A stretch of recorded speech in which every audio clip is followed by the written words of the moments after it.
Welcome back, everybody. Today we're doing another gel test with the clear ballistics gel, and the ammo that we're using in today's test is going to be the Underwood ammo plus P plus 9mm round loaded with the Lehigh Defense bullet. Now, the controlled fracturing bullet that this ammo is loaded with is some pretty unique stuff, so let's step down onto the table, take a closer look at it, and then after that we'll get into the chronograph test as well as the gel test.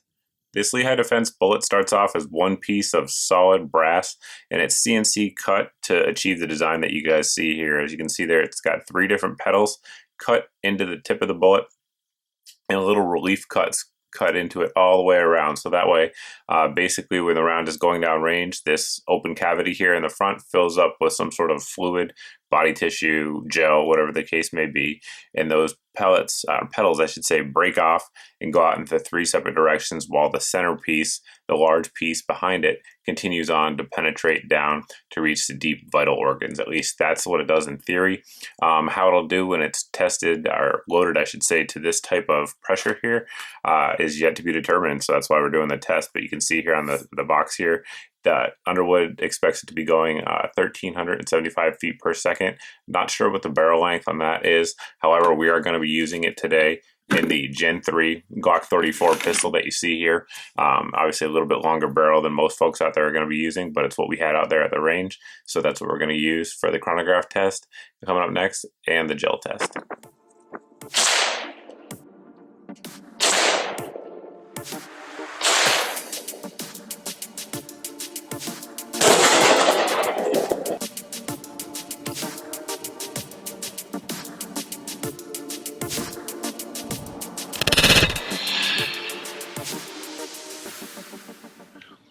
You can see that wound track, pretty devastating stuff. Right around the 2 to 3 inch mark, it starts to break apart. We actually lost one of the petals out here. The main part continued down and stopped right at 19 inches. And the petals, if you will, the only one that I think we're going to recover, stopped right around 8 inches. The retained weight of the furthest penetrating piece is 4 grams.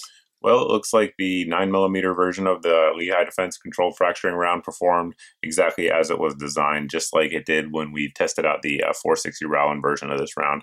The Underwood loading was pretty consistent coming out of that Glock 34 barrel, and once it hit the gel block, the bullet separated as designed. So the 3 petals broke off. Only one of them stayed in the gel that we could recover. They didn't penetrate nearly as deep as the solid core here down at the rear, which penetrated maybe a little far for some folks. Again, though, keep in mind this is just one test, and if we tested multiple rounds, we may have slightly different penetration depths. But still, a lot of folks are going to be happy with that penetration. If you're using it in a defensive scenario, it would very likely penetrate down to reach your vital organs, which is always important, at least according to the FBI anyway. But pretty unique round here, and obviously it's just so different in terms of design than your standard bullets here. We have our standard hollow point here, which is the Hornady tap and the full metal jacket round. And if you look at the Lehigh loading there, loaded up by Underwood, the Lehigh bullet, I should say, loaded up by Underwood, it's really just a different design, different take on it. And the brass bullets or copper bullets that Lehigh is putting out there are becoming more and more popular out there on the market as sort of an alternative to the standard bullet for defensive use.